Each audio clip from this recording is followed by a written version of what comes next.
हाय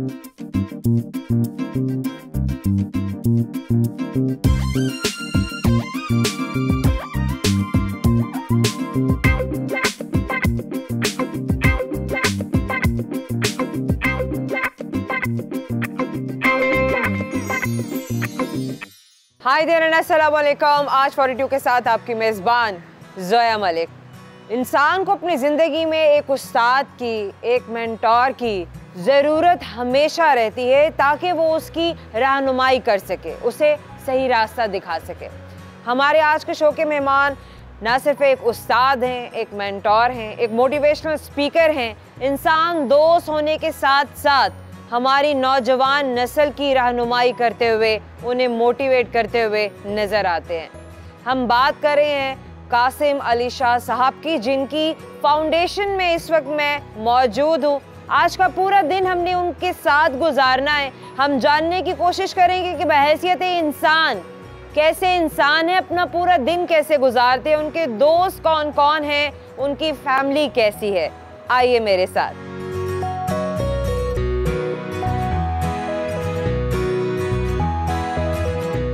अस्सलाम वालेकुम। आप कैसे हैं? बहुत बहुत शुक्रिया। So good to see you. So good to see you. Thank you so बड़ी much. नवाज़।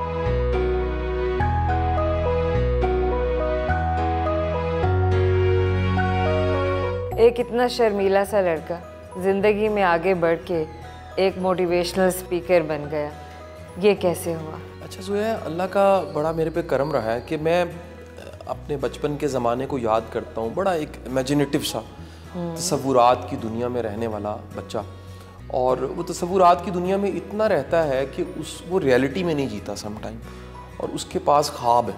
अच्छा, ख्वाबों की मिकदार इतनी ज़्यादा है कि उसको नींद नहीं आती।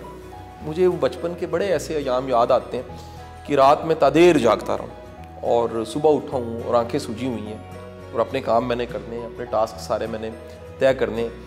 और वो शर्मीला बच्चा, उसके अंदर एक जज्बा है। वो जज्बा है कि कुछ बड़ा करना है, कुछ मुनफरिद करना है, कुछ ऐसा करना है जिससे कुछ बदले, कंट्रीब्यूट करना है, मुल्क के लिए करना है। मैं अक्सर कहता हूँ कि हमारी जो कामयाबी या नाकामी की जड़ें होती हैं वो बचपन में होती हैं, वो शुरू के अयाम में होती हैं। दुनिया के बड़े बड़े क्रिमिनल्स को स्टडी किया गया, उनके क्राइम को छोड़ के डिग डाउन करके नीचे ढूंढा गया है तो बचपन मिला है। दुनिया के बड़े लोग जिनके रिलेशनशिप ठीक नहीं रहते, ढूंढा गया है, उनके बचपन में को वाकया मिला है। दुनिया के बड़े ऐसे लोग जो बदला लेना चाहते हैं, जिनके अंदर एक तकलीफ है, जो कहते हैं हमने किसी को नहीं छोड़ना, ढूंढा गया, बचपन में जड़ें मिली हैं। दुनिया के बड़े बड़े कामयाब लोगों को ढूंढा गया, उनकी कामयाबी की जड़ें कहाँ पर है, बचपन में जाके मिली हैं। तो मेरे बचपन की वो जो रूट्स हैं, उसमें इंस्पिरेशन, एक पैट्रियटिज्म, एक वक्त मेरा मेरे दादा के साथ बहुत सा गुजरा, उनके साथ मेरी बड़ी मोहब्बत थी, और वो सारा वक्त जो है उसमें कहीं ना कहीं कायद-ए-आज़म से मोहब्बत, इकबाल की पोइट्री से मेरा एक इश्क, मोहब्बत। आज इन्हीं दरों दीवारों पे आप देखेंगे कि इकबाल की पोइट्री आपको मिलेगी। क्यों? क्योंकि वो इंस्पिरेशन मेरी कहीं बचपन की थी। तो ये एक वॉल्केनो था जो कहीं ना कहीं पक रहा था, और मुझे लगता था इसने कहीं फटना ज़रूर है। मैं अल्लाह से दुआ करता था कि मेरी ये इंस्पिरेशंस, मेरा ये वाये जो अंदर है, ये मेरे अंदर जो एक वॉल्केनो है, इसको कोई डायरेक्शन मिल जाए। अल्लाह ने करम किया और मैं पब्लिक स्पीकिंग की तरफ आ गया, कंट्रीब्यूट करने का मौका मिल गया। इंसान का बचपन यादों से भरपूर होता है, यकीनन आपका बचपन भी होगा। कोई यादगार वाकया? बचपन के कई वाकयात हैं। मसलन बचपन के वाकयात में 12 रबीउल अव्वल आती थी तो पहाड़ी बनाते थे। अब मतलब आप आज मैच्योर हो चुके हैं, आज पता लग चुका है कि क्या करना है क्या नहीं करना, लेकिन बचपन के सारे इसी तरह के किस्से हैं। और मुझे याद है कि एक दिन पूरा दिन हम मिट्टी के साथ लोटपोट होते और गर्द से भर गए। शाम को पहाड़ी बनी, खुदा का करना बारिश आ गई। अब वो बारिश आई तो वो सारी पहाड़ी जो लेप बन गया, वो तो बिल्कुल एक कीचड़ बन गया। अच्छा, हाथ भरे हुए, कपड़े खराब, और उसके बाद घर से ठुकाई हुई। अब्बा ने खूब कह लीजिए मुरम्मत की कि ये क्या किया, दिन ज़ाया कर दिया। अच्छा, ये जो एहसास था ना, जिसको एहसास ज़िया कहते हैं कि नफ़ा क्या है, नुकसान क्या है, या ये एहसास दिलाना कि गलत हो गया है, ये एहसास दिलाना कि दिन ज़ाया हो गया है, ये एहसास दिलाना कि वक्त ज़ाया हो गया, इसके सोर्स हमेशा बड़े अच्छे रहे। मैं अक्सर ये कहता हूँ कि दुनिया में एक ऐसी दवाई है, जो वो दवाई लेता है वो ठीक हो जाता है। उस दवाई का नाम शर्मिंदगी है। जो शर्मिंदा होता है वो ठीक हो जाता है। केमिकल इंजीनियरिंग तक कैसे पहुँचे? पढ़ने लिखने का शौक था, सिलेबस के अलावा ज़्यादा किताबें पढ़ते थे, नंबर अच्छे आ गए, एंट्री टेस्ट क्लियर किया, यूईटी पहुंच गए, दूसरे तीसरे साल पता लगा ये मेरी फील्ड नहीं है। अच्छा जो ये वो वक्त है जब इंजीनियरिंग यूनिवर्सिटी में इंजीनियरिंग को छोड़ना बड़ा मुश्किल था। बिल्कुल 20 साल पहले की बात कर रहा हूँ। आज शायद ये मेरे देखा देखी बड़े ट्रेंड्स बदले होंगे। ठीक कह रहे हैं। किसी जमाने में आप प्रोफेशनल डिग्री ले रहे हैं, डॉक्टर बन रहे हैं, इंजीनियर बन रहे हैं, और आप हाफ वे पे, आधे रास्ते पे छोड़ दें। क्या वजह थी उस वक्त इतना बड़ा डिसीजन ले लेना कि जिंदगी को दांव पे लगा देना? अच्छा शायद किसी को ये बात सच ना लगे, लेकिन मैं अपनी एक फीलिंग बताऊँ आपको। मुझे आवाज़ आने लग पड़ी थी जैसे ये मेरी बस नहीं है, ये मेरा रास्ता नहीं है। जैसे होता ना कि आपको कोई कह रहा है उतर जाओ, यहाँ रुक जाओ, ये ट्रैक नहीं है, ये रास्ता आपका नहीं है। और उसी वक्त मैंने फैसला किया, उसमें मेरी सेल्फ एक्चुअलाइजेशन थी, उसमें मेरा मुताला था, उसमें मेरा एक्सपोजर था, उसमें कई मेंटोर्स की रहनुमाई थी। चे जाके क्रिटिसिज्म शदीद था, फैमिली की तरफ से तो शदीद तनकीद थी, दोस्त अहबाब भी कह रहे थे क्या करने लगे हो, क्योंकि सामने ट्रैक नज़र आ रहा है, 2 साल रह गए, उसके बाद कहीं ना कहीं हम किसी केमिकल इंजीनियरिंग थी तो आप किसी जगह जॉब करोगे, किसी प्लांट को देखोगे, कोई डिप्टी मैनेजर लग जाओगे, कोई प्लांट के प्रोडक्शन हेड लग जाओगे। लेकिन मुझे पता लगा कि ये रट्टे लगा के नंबर ले लेना ये कोई कामयाबी नहीं। मैं अगर सच कहूँ तो मुझे आज साइंस की एक भी बात याद नहीं। मेरी ज़ाती लाइब्रेरी जिसमें शायद 5000 से ज़्यादा किताबें हैं, वो सब किताबें सेल्फ हेल्प की, पर्सनल डेवलपमेंट की, एंथ्रोपोलॉजी की, साइकोलॉजी की, कंपैरेटिव रिलीजियस स्टडीज़ की हैं। ये मेरी फील्ड ये थी शायद। और बेशुमार लोगों के अंदर से आवाज़ आ रही होती है ना करो, फील्ड बदल लो, सुनते नहीं हैं। हम सब की सुनते, हम अपने अंदर की नहीं सुनते। तो काश कि हम कभी अपने अंदर को सुने और अंदर झाती मारें, अपने मन में डूब के सुरागे ज़िंदगी पाएं, तो आपको पता लगेगा कि आप किसी काम के लिए बने। एक बात और ऐड करना चाहूँगा। जरूर। एक किताब थी the top 5 regrets of dying, मरने वालों के 5 पछतावे, ब्रॉनीवेयर की लिखी किताब थी। उस किताब का पहला पछतावा कि उसने कई हज़ारों लोग जो मरने लगते थे उनसे पूछती थी आपका कोई पछतावा है, डायरी में नोट कर लेती थी। पहला पछतावा ये था कि हमने सारी ज़िंदगी दूसरों के लिए गुजार दी। ये क्या चाहता है, अम्मा क्या चाहती है, अब्बा क्या चाहता है, समाज क्या चाहता है, सोसाइटी क्या चाहती है, दोस्त क्या चाहते हैं। कभी नहीं सोचा कि मैं क्या चाहता हूँ, मेरे अंदर खुशी कहाँ पड़ी हुई है। और याद रखिए खुशियाँ बाहर नहीं पड़ी होती। हम समझते हैं अशिया के साथ ये जुड़ी हुई हैं, मटेरियल चीज़ों के साथ। अगर ऐसा हो तो बड़े बड़े रिच लोग नाखुश हैं। मोटिवेशनल स्पीकर कौन होता है? एक आम इंसान की ज़िंदगी को कैसे बदल के रख देता है? अच्छा देखिए, हमने आज इसको एक प्रोफेशन के तौर पे जान लिया। बिल्कुल ऐसे। मीम्स भी बनते हैं, मजाक भी उड़ते हैं, लेकिन मोटिवेट करने वाला तो कोई भी हो सकता है। एक मेंटोर, एक टीचर, एक क्लास का टीचर, एक फिजिक्स केमिस्ट्री पढ़ाने वाला टीचर, अंग्रेजी पढ़ाने वाला टीचर, कोई चचा, मामा बाबा, कोई अम्मा, कोई बड़ा भाई, आपकी जिंदगी में कोई हो सकता है जो कंधे पे हाथ रख के वेरी गुड, जबरदस्त, कमाल हो गया, बहुत अच्छा। मोटिवेटर लाजमी नहीं तकरीर करे, उसका अंदाज, उसका तौर तरीका, उसका फीडबैक देना, उसका एक एटीट्यूड मोटिवेट करता है। यानी हम सब कहीं ना कहीं हम डिपेंडेंट हैं फीडबैक। हमें तारीफ अच्छी लगती है। दुनिया में जितने मर्जी मजबूत असाब का शख्स हो वो तारीफ को लाइक करेगा, उसको कोई बताए। देखें दुनिया एक वाकया बना हुआ है, मैंने किसी किताब में पढ़ा, मुझे बड़ा अच्छा लगा कि जो मिस वर्ल्ड थी वो किसी होटल में आई और उस होटल में सारे उठ के खड़े हो गए, सब उसे देखने लग पड़े, उसको प्रेज करने लग पड़े। एक शख्स था जिसने सर उठा के भी नहीं देखा और वो कुछ लिख रहा था, जर्नलिस्ट था, सहाफ़ी था, कुछ लिख रहा था। वो उसने सब की तरफ देखा, हर तरफ अप्रेजल है, हर तरफ तारीफें हैं। वो चलती चलती उसके पास आई और उसने टेबल पे ऐसे हाथ मारा, ठक ठक ठक, सर उठा के देखा। उसने कहा जी। उसने कहा उठ के खड़े हो जाओ। उसने रख के एक लगाई उसको। उसने कहा तुम्हें नहीं पता ये सारी दुनिया मुझे देख रही और तुम नहीं देख रहे। उसने सफ़ा सामने किया, उस सफ़े पे लिखा था ये मेरे पास आएगी और मुझे चपेट मारेगी। एक्नॉलेजमेंट इतनी ज़रूरी है। जिसके पास ब्यूटी है वो चाहेगा मुझे देखा जाए, जिसकी राइटिंग है वो चाहेगा मेरी राइटिंग को पढ़ा जाए, जो शायर है उसकी तमन्ना होगी उसकी शायरी की तारीफ हो, जो अच्छा बोलता है उसका दिल करेगा उसकी बोलने की तारीफ हो।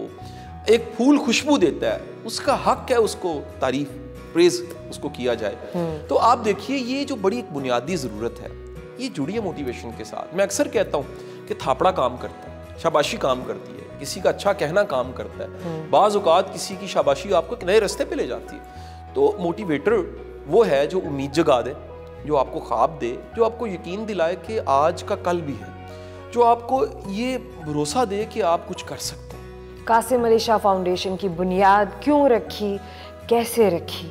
जोया, मेरी वीडियोस लेक्चर्स 2015 में वायरल हो गए। अच्छा। अक्टूबर का महीना था, इसमें मेरा कोई कमाल नहीं था, ना ये सोशल मीडिया की टीम थी, ना रिसोर्सेज थे, ना दफ्तर था।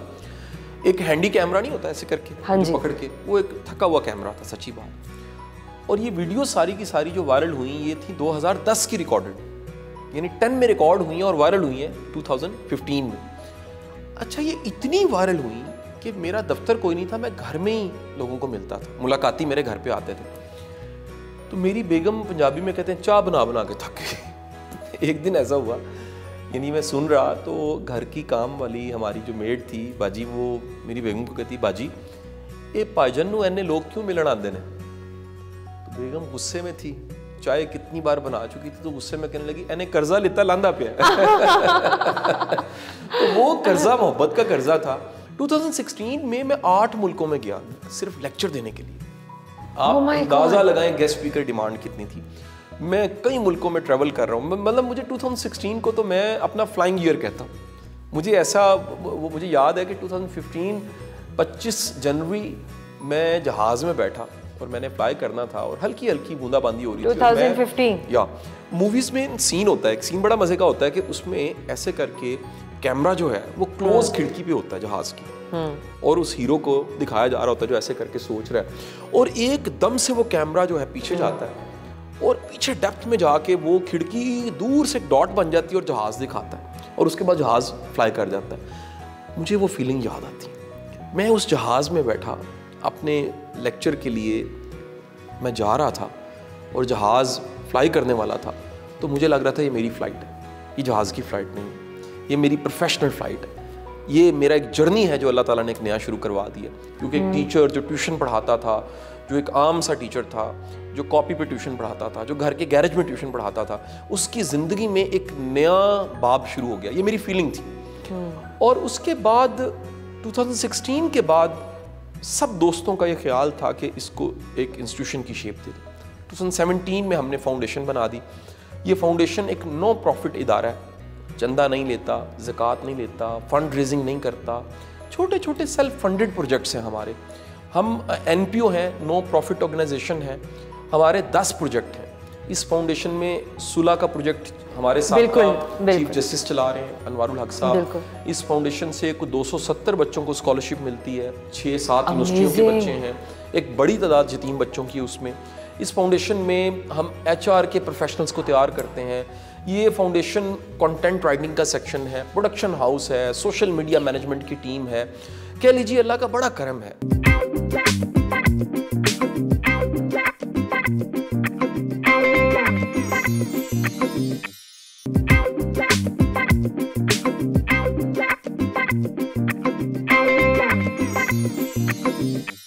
उज़्बेकिस्तान ने आपको अपना टूरिज्म का ब्रांड एम्बेसडर बनाया। ये एक्सपीरियंस आपके लिए कैसा रहा? क्या आपके एहसासात हैं? अच्छा, ये वाक़या है 2018 का। 2018 में एक अजीब वाक़या मेरी ज़िंदगी में, और मेरा ख्याल है उज़्बेकिस्तान टूरिज्म इंडस्ट्री में एक बहुत बड़ा वाक़या हुआ। वाक़या ये हुआ कि मैंने पाकिस्तान में बैठे अनाउंस किया कि जो दोस्त अहबाब, मेरे चाहने वाले फॉलोअर्स मेरे साथ उज़्बेकिस्तान जाना चाहते हैं, बिस्मिल्लाह आ जाएं, चलें। अच्छा। जैसे मैंने ये अनाउंस किया तो पूरा जहाज़ भर गया। मैं जब उस जहाज़ में बैठा था, अगर हो सके मैं उस तस्वीर आपको भेजूं, तो मैंने उस जहाज़ के फ्रंट पे ऐसे खड़े होकर अंदर तस्वीर खींची। पूरा जहाज़ मेरे दोस्तों से भरा हुआ था। उसमें बिजनेस के लोग थे, उसमें रिटायर्ड जर्नैल थे, उसमें टेक्नोक्रेट्स थे, उसमें ब्यूरोक्रेट्स थे, उसमें बिजनेस वुमेन्स थी, उसमें बच्चे थे, उसमें बड़े थे, उसमें प्रोफेशनल्स थे, उसमें मीडिया पर्सन्स थे, उसमें लिखने वाले थे, उसमें राइटर्स थे, पूरा जहाज़। अच्छा, जब वो जहाज़ वहाँ उतरा तो उज़्बेकिस्तान का सारा मीडिया इकट्ठा हो गया। उन्होंने कहा ये कौन बंदा है? ये कौन है जो पूरा जहाज़ भर के ले आया? तो उस साल मुझे उनकी गवर्नमेंट ने ऑनररी एजाज़ी एम्बेसडर करार दिया टूरिज़्म का। और जो उस वक्त एम्बेसडर थे सदीक, वो कहा करते थे पाकिस्तान में 2 एम्बेसडर हैं, एक कासिम अली शाह एम्बेसडर, एक मैं एम्बेसडर हूँ।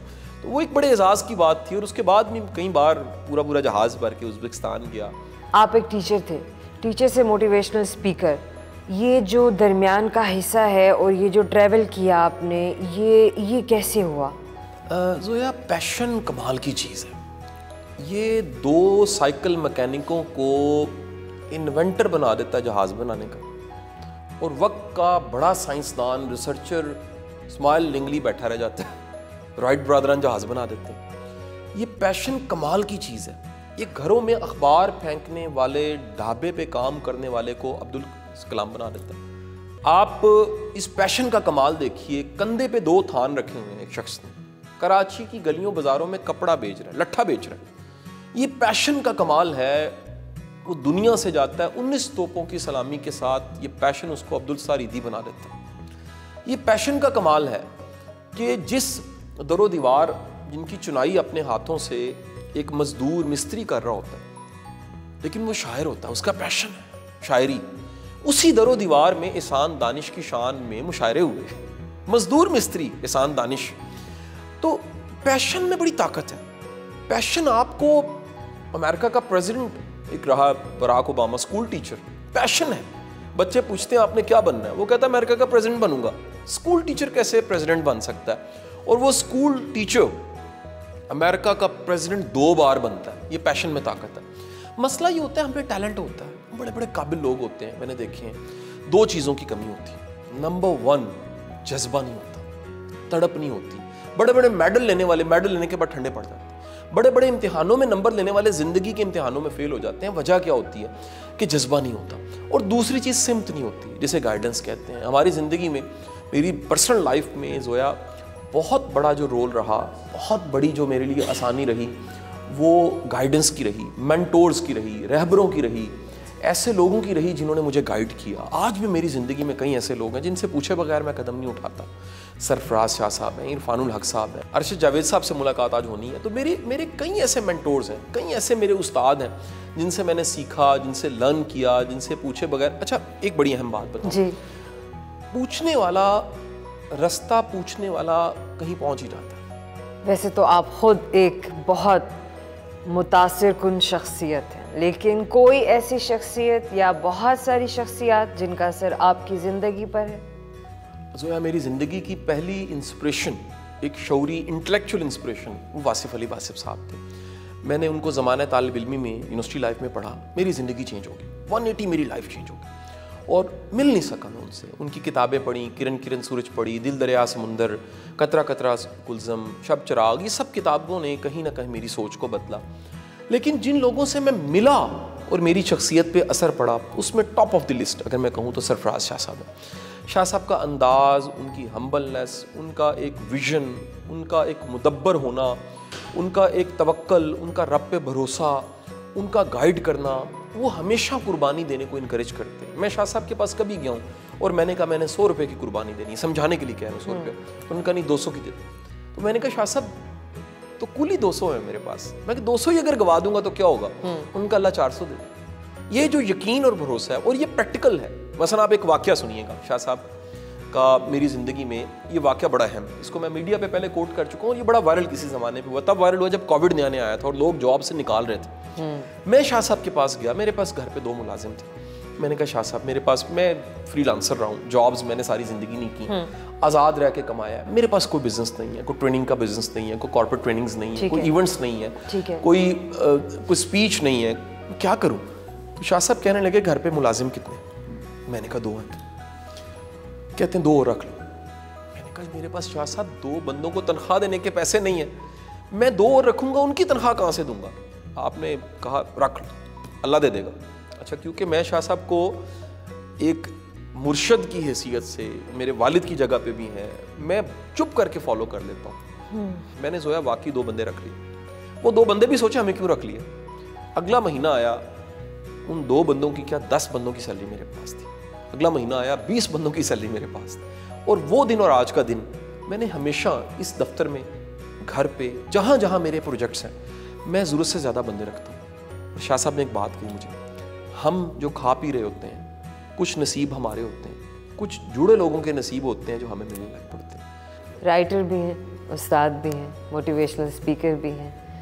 ये जो डिफरेंट किस्म के आपके कैरेक्टर्स हैं आपकी ज़िंदगी में, कौन सा कैरेक्टर आपका अपना फेवरेट कैरेक्टर है? अच्छा, अगर इन्हें गौर से देखिए, सब जुड़े हुए हैं, ये आपस में लिंक्ड हैं। असल में मैं उस्ताद हूँ, उसकी एक मॉडर्न फॉर्म है ट्रेनर। असल में मैं उस्ताद हूँ जिसकी एक मॉडर्न फॉर्म जो है वो मोटिवेशनल स्पीकर है। मैं एक सरतपा कह लीजिए, मेरा अंदाज, मेरे साथ रहने वाले वो कहते हैं जी कुछ हमें बदलाव आ गया। क्यों आ गया? असल में कंपनी सिखाती है। मैं कुछ भी कर रहा हूँ, आज पूरा दिन आपका मेरे साथ गुजरना है, सो एक एक चीज़ को मैंने 100 गलतियाँ करके सीखा है, 100 गलतियाँ करके सीखा है। मुझे कितने ठुड्डे पड़े, कितनी कूनियाँ छिली गई, उसके बाद मैंने चलना सीखा। कितनी ABC ख़राब होती थी, वो उस ज़माने में तो मार ही मार होती थी, कोई प्यार नहीं होता था, तो कितनी मार खा खा के मैंने ABC ठीक की होगी। ये ज़िंदगी की 1 2 3, ये ज़िंदगी की ABC भी मार खा के ठीक हुई। ये कोई भी शख्स जो आज के दिन में बैठा बात कर रहा है, मेरी ज़िंदगी के पीछे 42 साल है, वो 42 सालों में मैं एक दिन माइनस करूं, मैं आज के दिन पे नहीं खड़ा हो सकता। मैं एक लम्हा माइनस करूं, मैं वो सारी गलतियां माइनस करूं जो मैंने की और सीखा, वो माइनस करूं, मैं खड़ा नहीं हो सकता।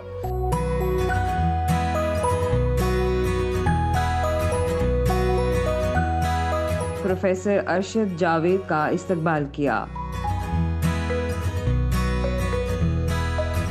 मैं आपसे जानना चाहूँगी, जो आपके ये शागिर्द हैं, ये कैसे शागिर्द हैं? ये शाह जी की वैसे तो इनकी बहुत क्वालिटीज़ हैं, लेकिन जो मुझे बहुत ज़्यादा इम्प्रेसिव लगी हैं, एक तो यह है कि इन्हें सीखने का बेपनाह शौक़ है। और मैं समझता हूँ कि मेरी इनकी दोस्ती कह लें या रिश्ता कह लें आप, 17-18 साल से है।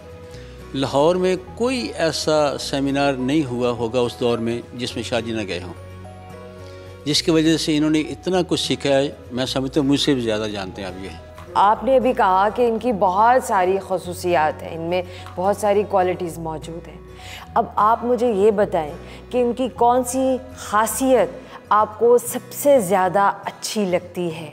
वैसे तो शाह जी में बेशुमार खूबियाँ हैं। एक तो ये है कि ये लोगों का बहुत एहतराम करते हैं, उनको इज़्ज़त देते हैं और उन्हें खुशी देते हैं। और मैं समझता हूँ कि जो बंदा किसी को खुशी देता है उससे बड़ा बंदा कोई है ही नहीं। इसके अलावा जैसे मैंने पहले भी शेयर किया था, इनको सीखने का बहुत शौक़ है और इन्होंने लाहौर में कहीं भी कोई सेमिनार हुआ, शाह जी ज़रूर वहाँ पहुँच जाते थे। कौन सी ऐसी बात है जिसकी बिना पर आप कहेंगे कि ये एक बेहतरीन मोटिवेशनल स्पीकर हैं, एक बेहतरीन सीखने वाले इंसान हैं? असल में होता यह है कि एक बुनियादी असूल ये है कि अगर एक आदमी कोई बात कहता है और वो उस पर अमल नहीं करता तो बेकार है। Oh yes. ये ऐसे मोटिवेशनल स्पीकर हैं जो ये कहते हैं उस पर ये अमल करते हैं। कासिम अली शाह साहब ने अपने उस्ताद प्रोफेसर अरशद जावेद के साथ लंच किया।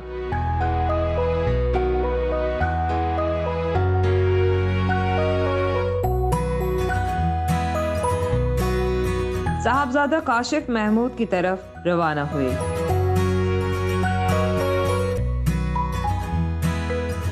आम जिंदगी में किस तरह के इंसान हैं? जो कासिम अली शाह में स्क्रीन पर नजर आता है, क्या आम जिंदगी में वो वैसा ही है? सोया, हम जिंदगी में कई रोल निभा रहे होते हैं, हम सबके साथ ऐसे हैं। मेरा रोल एज फादर, मेरा रोल एज ब्रदर, मेरा रोल एज हस्बैंड, ये सारे रोल्स हैं जो मुझे निभाने हैं। एक कामयाब इंसान वो है जो ये सारे रोल निभा सके। मैं एक शादी के फंक्शन में गया और उस फंक्शन में एक साहब थे जो मेजर साहब थे, रिटायर एजेड।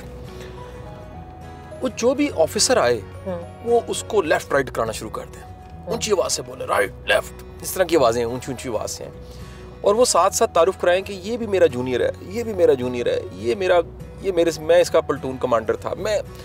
तो वो करैक्टर कहीं प्लटून कमांडर का फिक्स हो गया। जिसका प्लटून कमांडर का करैक्टर फिक्स हो जाता है उसकी जिंदगी बड़ी मुश्किल है। वो घर में भी जाएगा तो कहेगा राइट एंड लेफ्ट। हम सादा इंसान बने, आम इंसान बने। बच्चों को शफकत चाहिए, बेगम साहबा को एक हस्बैंड से एक रिलेशन है, उसकी कम्युनिकेशन है, उसने पूरे दिन के दुख दर्द बताने। तो आम इंसान में, आम जिंदगी में एक आम इंसान हूँ मैं। मेरी शेयरिंग मेरे फैमिली के साथ, मेरे दोस्तों के साथ, वो बड़ी सिंपल है, उसमें कुछ आर्टिफिशियल पन नहीं है। मेरा रोल है ये पढ़ाने का, मोटिवेशन स्पीकिंग का, दानिश्वरी का, एक रोल है जो मैं निभा रहा हूँ, अपना रोल प्ले कर रहा हूँ। ठीक है।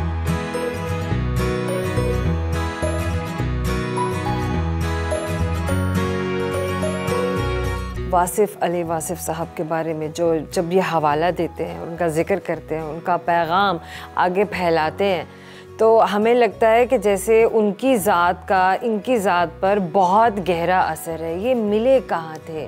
हाँ, ये बड़ी गहरी बात है।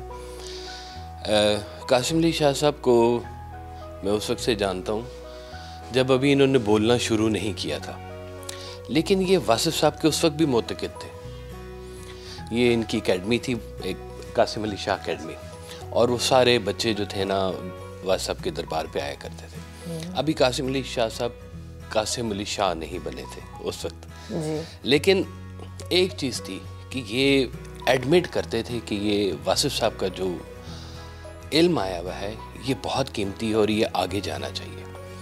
और फिर इसके बाद उन्होंने फिर बोलना शुरू किया, तो वो जाहिर है कहीं ज़ात के ऊपर असरात थे। कासिम अली शाह साहब की ज़ाहिरी मुलाकात नहीं हुई, बातनी ज़रूर हुई होगी, लेकिन ज़ाहिरी तौर पर कभी ये हमारे करीब रहा करते थे गुलशन रावी में, लेकिन इत्तफ़ाक ऐसा है कि इनकी कभी वासिफ साहब से ऐसे आमने सामने मुलाकात नहीं हुई। कैसा लगता है आपको, क्या महसूस करते हैं आप जब ये इतने बड़े बड़े दानिश्वरों से बात करते हुए, जजेस हैं, ब्यूरोक्रेसी है, फ़ौज है, पुलिस वाले हैं, जाते हैं और जाकर उनका जिक्र करते हैं? बात यह है कि ये पहचान गए हुए हैं कि ये सारे इंसान ही हैं, और इंसान का जो है ना वो मुद्दा वो इन्हीं चंद बातों के साथ ही मुंसलिक होता है। वो चाहे ब्यूरोक्रेसी हो, चाहे जुडिशरी हो, चाहे फ़ौज हो, है इंसान बीच में। इंसान एक तरह के रोते हैं, एक तरह के आंसू हैं, एक तरह के दुख हैं, एक तरह की खुशियाँ उनकी, बीच में से वो इंसान है। इनकी शख्सियत से आपको किस तरह की वाबस्तगी है? इनके साथ कैसी दोस्ती है आपकी? मेरी इनके साथ बहुत अच्छी दोस्ती है जी, और अभी से नहीं तब से ही हमारी बहुत अच्छी दोस्ती है, और इस दोस्ती के अंदर हमारा बड़ा इखलास है। हम लोग जो है वो आपस में कैसे डिफाइन करते हैं आप दोस्ती को? क्या दोस्ती क्या है? हाँ, क्या? दोस्ती ये है कि अगर मैं कुछ कहीं गलत कर रहा हूँ तो शाह साहब के पास ये गुंजाइश है कि मुझे कह सकते हैं कि बहुत मेहरबानी ऐसे कर लें, और मेरे पास ये गुंजाइश हर वक्त मौजूद है शाह साहब की तरफ से कि अगर कहीं पर मुझे कहीं झोल महसूस होता है तो मैं शाह साहब को फ़ोन करके कह दूँ, शाह साहब ठीक बात, ये ठीक कर ले। ये होती है असल दोस्ती की। ये नहीं है कि हम इकट्ठे हैं, ये इकट्ठे हम सामने आ रहे हैं, जा रहे हैं, हम केयर भी करें एक दूसरे की कि ये एक नाम के साथ मंसूब हैं, मैं भी एक नाम के साथ मंसूब हूँ, कोई हर्फ ना आए किसी की ज़ात के ऊपर। वैसे लोगों के बारे में क्या कहेंगे कि जिनका कहना कुछ है लेकिन उनका अमल कुछ है? क्या कासिम अली शाह को भी आपने उन्हीं लोगों की सफ़ में पाया है? मैं आपको बताऊं जी, कुछ होती हैं सब्जियां, आती हैं सीज़न में, फटाफट से बन जाती हैं और फटाफट से ख़त्म भी हो जाती हैं, पैरिशेबल हो जाती हैं। कुछ होते हैं बड़े दरख्त, बोड़ के दरख्त, बरगद के दरख्त, थोड़े टाइम में लगते हैं, बनते हैं, लेकिन रहते बहुत दूर तक हैं।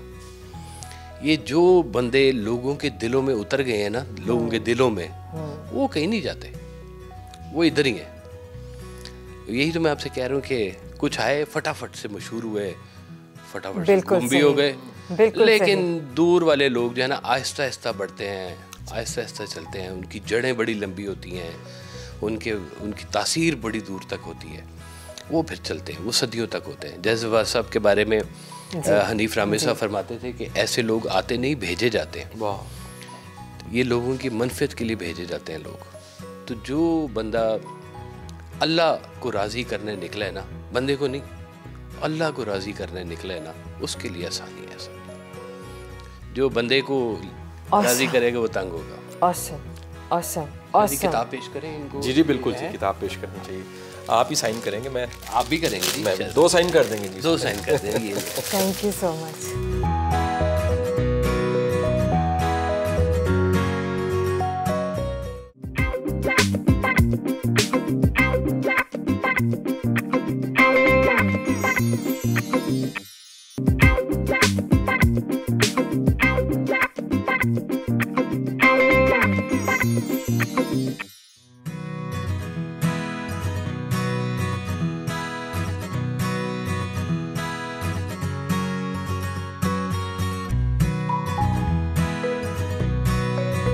अपने घर के लिए रवाना हुए। मौसीकी किस तरह की सुनते हैं? अच्छा, मुझे यार फाना कलाम बड़ा पसंद है।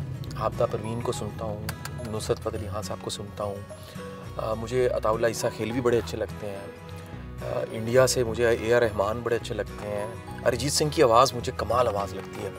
तो हर वो म्यूज़िक जो रूह को ज़िंदा कर दे, जो अंदर को जगाए। मैं समझता हूँ कि कान हमारी खिड़की हैं अंदर तक जाने की, आंखें हमारी खिड़की हैं, नाक खिड़की है, एहसासात खिड़की हैं, ये पांचों हिस्से खिड़की हैं, यहाँ से कुछ चीज़ अंदर जाती है। तो अगर आप कुछ ऐसा भेजें जिससे रूह जागे, देखें कुछ चीज़ें दिमाग जगाती हैं, आपको इंटेलेक्चुअली एक्टिव कर देती हैं, कुछ चीज़ें जज्बात जगाती हैं, कुछ चीज़ें आपके नफ्स को जगा देती हैं, और कुछ चीज़ें ऐसी हैं जो आपकी रूह को जगाती हैं। तो म्यूज़िक अगर रूह को जगा दे, आप टाइम एंड फ्रेम से आउट हो जाए, आपका कनेक्शन कहीं बिल्ट हो जाए, मुझे बड़ा अच्छा लगता है।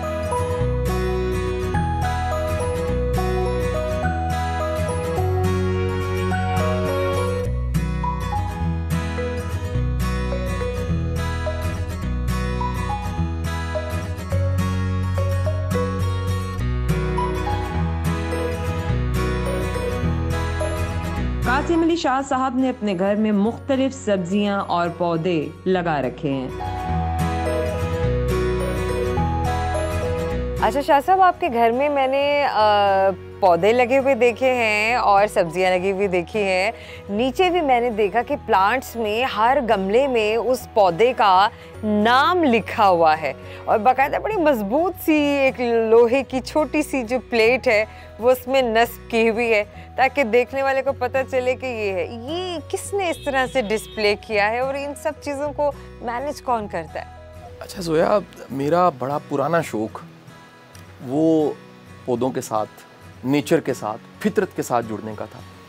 इंसानों की किस्म होती है जो फितरत से एनर्जी लेती है, जो नंगे पांव ज़मीन पे चल के एनर्जी ले लेती है, जो बादलों को देख के एनर्जी ले लेती है, जो चलती हवाओं से एनर्जी ले लेती है। अल्लाह ताला ने ऐसे ही मुझे खूबसूरत दोस्त दे दिए। मेरे एक दोस्त हैं जावेद इकबाल साहब, वो ख़ुद को माली कहते हैं, इतना प्यार करते हैं। अंदाज़ा लगाइए कि इस घर को वो मोहब्बत से इस घर के माली हैं। किसी ख़ास शोबे से वो ऑफिसर रिटायर हुए, लेकिन इस घर से मोहब्बत उनकी इतनी है, वो सब चीज़ें सजाते हैं। ऑर्गेनिक से मेरी मोहब्बत नजम मज़ारी साहब की वजह से, प्योर से मोहब्बत नजम मज़ारी साहब की वजह से, और मेरे घर में जितनी प्योर चीज़ें इस्तेमाल होती हैं वो सब चीज़ें नजम मज़ारी साहब भेजते हैं। क्या बात है।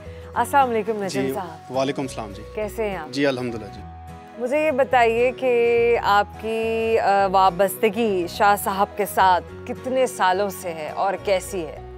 जी शाह साहब से तो मेरा जो ताल्लुक़ है, अब से आप कहते हैं रूह का ताल्लुक़ है, वो हो चुका है। और कुछ सालों में हमें 10-12 साल हैं, लेकिन लगता है ऐसे कि जैसे बचपन से शाह साहब से ने हमें पाला है और हमारी दोस्ती है। तो फील तो ऐसे होता नहीं कि मैं कोई 8-10 साल तो वैसे इंसान कह देता है। उस्ताद मानते हैं इन्हें? उस्ताद है और रूहानी उस्ताद है हमारे। तो हमें तो कोई भी अगर देख रहे हैं कि जैसे अभी हम बात कर रहे थे, काफ़ी अर्सा हुआ है कि मुलाकात नहीं हुई, तो अगर शाह साहब से मुलाकात ना भी हो ना, तो भी शाह साहब ख्वाब में आके हम इशारे दे जाते हैं कि यार ये काम तुम्हारा जो फंसा हुआ है, ये तुम इसका सोल्यूशन ऐसे निकाल लो। तो शाह साहब का तो इतना गहरा वो जो है मेरा ताल्लुक़ है मुझे, क्योंकि शाह साहब का ताल्लुक़ इसलिए इतना ज़्यादा स्ट्रॉन्ग है क्योंकि कोई भी मसला हो, कोई भी परेशानी हो, वो अपनी पर्सनली को ज़ात की कोई मसले मसाइल हो या कारोबार की कोई गाइडेंस हो, या उसमें कोई मार्केटिंग के या HR के या कोई ग्रोथ के या रीब्रांडिंग के बिज़नेस, जिस तरह भी आपको पता चिल्तन प्योर हमारा आज पाकिस्तान का नंबर 1 ऑर्गेनिक ब्रांड है, तो सारा शाह साहब की वजह से ही है।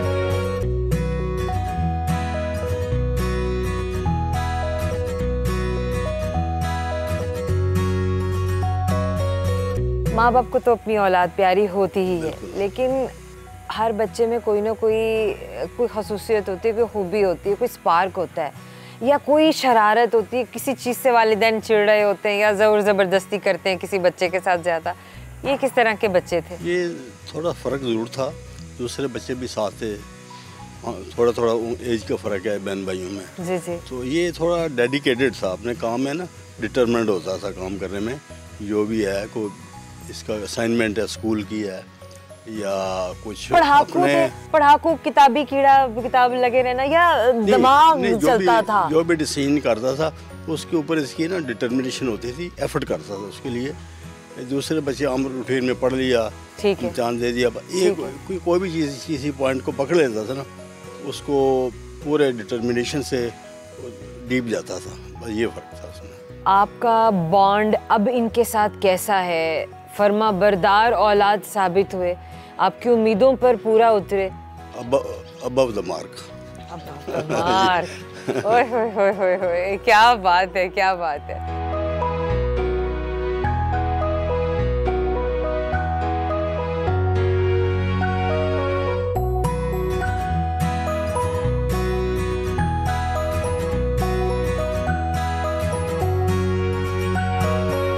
अस्सलाम वालेकुम सर। वालेकुम सलाम जी। कैसे हैं आप? शुक्र अल्लाह का, ठीक ठाक। क्या मसरूफियात हैं आपकी? मैं जी रिसेंटली अभी रिटायर हुआ हूँ अपने इमिग्रेशन एंड पासपोर्ट डिपार्टमेंट से, तो अभी आजकल जो है वो मैं टीचिंग कर रहा हूँ और बेसिकली मैं हूँ ही टीचर। ये वैसे जो सरकारी मुलाजमत थी, चलें ठीक है, ये ज़रूरी है गुजारा करने के लिए, लेकिन मैं जब अपने अंदर देखता हूँ तो महसूस करता हूँ कि मैं एक उस्ताद हूँ। और आज शाह साहब के पास, वैसे तो शाह साहब के सामने वो सूरज को चिराग दिखाने वाली बात है, ये हमारी खुशनसीबी है कि आज की महफिल में हम साथ हैं। शाह साहब माशाल्लाह नौजवान नस्ल के लिए जो हैं, ये हम जब भी शाह साहब की बातें सुनते हैं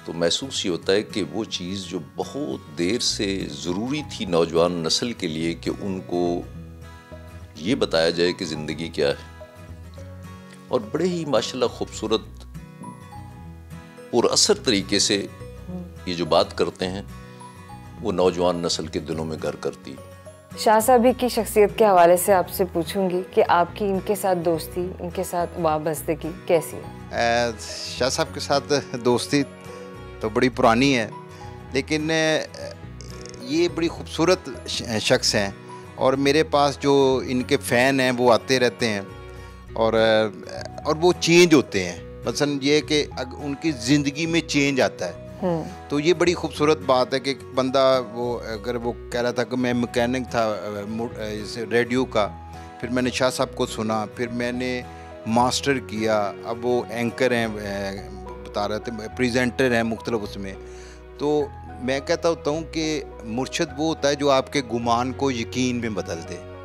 तो बहुत सारे लोग आते हैं जिनके गुमान को शाह साहब ने यकीन में बदला है। अपने वालिद मोहतरम गुलाम हैदर शाह और अपने दोस्तों अखलाक अहमद कुरैशी और तारिक बलोच साहब के साथ शाम की चाय पी।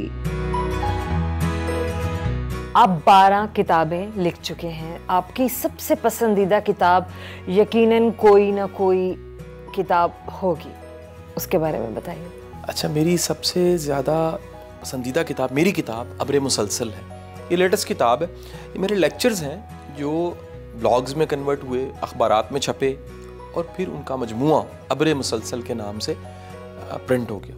मारूफ रूहानी स्कॉलर सरफराज शाह साहब, उन्होंने आपको अपना बेटा बनाया हुआ है, इस ताल्लुक़ के बारे में आप हमें बताइए। ज़ोया, मेरी खुशकिस्मती है, अल्लाह ने मुझे अच्छे गाइड मेंटोर्स दिए। शाह साहब के साथ मेरा एक बड़ा मोहब्बत का रिश्ता है, एक रूह का रिश्ता है। मैं बड़ा एहतराम करता हूँ, इसमें कोई मुबालगा नहीं कि मैं शाह साहब का एहतराम अपने वालिद से बढ़ के करता हूँ। और उसकी बहुत बड़ी वजह ये है, शाह साहब मेरी ज़िंदगी के हर मुश्किल वक्त मेरे साथ खड़े हो जाते हैं, मुझे गाइड करते हैं, मुझे रास्ता बताते हैं। और एक ख़ास बात जो शाह साहब की, वो उम्मीद देना है, उम्मीद की बात करते हैं कि आने वाले दिन कमाल के दिन, खैर के दिन।